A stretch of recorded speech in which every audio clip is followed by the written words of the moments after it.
နော်မေးဆိုင်မှာဂါဗနာတိုက်လေးနဲ့စီးရမယ်မင်းတို့ PK1 တန်းလေးရယ်မင်းတို့ပေါ့နော်တိုက်ဖုံး125လေးတွေမင်းဆိုင်မှာရောက်ရှိလာပါပြီသူကတော့မင်းတို့ပေါ့နော်ဂါဗနာတိုက်နဲ့လာထားတယ်ပေါ့နော်အရေးကြလဲရတယ်လက်ငင်းလဲရတယ်ဈေးနှုန်းလေးကတော့မင်းတို့ PK1 တန်းလေးဂါဗနာတိုက်လေးရတော့မင်းတို့33သိန်း8000ဖြစ်ပြီးတော့မှတိုက်ဖုံး125လေးရတော့မင်းတို့ဈေးနှုန်းလေးက33သိန်း8000ပေါ့နော်မင်းတို့အညာမခန့်လေးလည်းပေးထားပါတယ်ပြီးတော့ဒီကောင်လေးတွေကမင်းတို့ဂါဗနာတိုက်လေးဖြစ်တဲ့အတွက်မင်းတို့ highway စီးမဲ့လူတွေတော့လည်းအရင်အဆင်ပြေရပေါ့နော်စီးရတာတက်တောင့်တက်တာဖြစ်မယ်ညင်ညင်ညောင်ညောင်လေးဖြစ်မယ်အင်ဂျင်ပိုင်းလေးတွေကလည်းမင်းတို့ပြောစရာမလိုအောင်ပေါ့နော်လီဖန်အင်ဂျင်လေးတွေနဲ့မင်းတို့တုံးထားပေးရဖြစ်တဲ့အတွက်အင်ဂျင်ပိုင်းမှာဆိုလည်းစိတ်ချရမယ်ပေါ့နော်ပြီးရင်လည်းမင်းတို့အခုနောက်ပိုင်းမှာဆိုတော့ဒီမင်းတို့အရင်ကဆိုရင်တော့မင်းတို့ပေါ့နော်ဒီဆိုင်ကလုံးမှာတွေပဲထုတ်ပေးတဲ့ဂါဗနာတိုက်ကိုမင်းတို့အခုမင်းတို့ဒီလိုဒီဇိုင်းအသစ်ပုံစံအသစ်နဲ့မန္တလေးတစ်မြို့လုံးဘယ်ဆိုင်မှာမှမရှိတဲ့မင်းတို့ရဲ့ကိုပိုင်ဒီဇိုင်းတွေနဲ့ထုတ်လုပ်ထားတာဖြစ်ပါတယ်နော်အများနဲ့ဘောနော်ဝေးတွေအဖာတွေပဲစီးရတာအရန်ရိုးနေပြီဆိုတော့မင်းတို့ဒီလိုဒီဇိုင်းတစ်နဲ့မန္တလေးတစ်မြို့လုံးမင်းတို့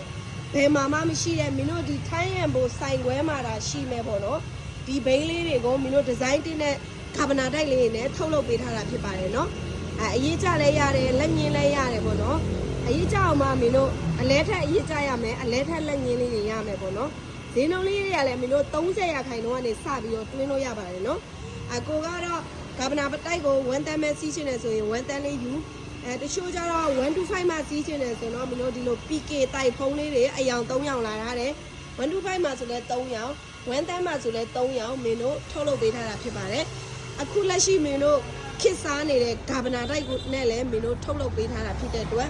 အမြန်လေးမင်းတို့ဒီထိုင်းရန်ဘိုကုမ္ပဏီမှာပေါ့နော်ထိုင်းရန်ဘိုကုမ္ပဏီထဲမှာဒီဘိန်းလေးရှိရဖြစ်တဲ့အတွက်မင်းတို့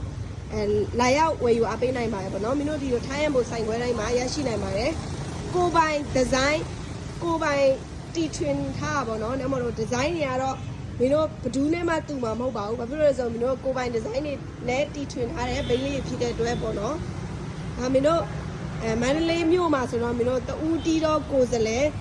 ဒီဇိုင်းပိုင်းကလည်းမင်းတို့ကိုပိုင်ဒီဇိုင်းလေးဖြစ်တဲ့တော့ပေါ့နော်လိုအပ်တယ်ဆိုရင်တော့စိတ်ကြိုက်လာရောက်ဝယ်ယူအားပေးနိုင်တယ်ဆိုတဲ့အကြောင်းကိုဗီဒီယိုလေးနဲ့ရိုက်ပြပေးရတာဖြစ်ပါတယ်နော်အားလုံးကိုကျေးဇူးတင်ပါတယ်ဒီဘိန်းလေးတွေကလည်းမင်းတို့လက်ကားလည်းရှိရပေါ့နော်ငါးစီးရမှစပြီးယူလို့ရပါတယ်နော်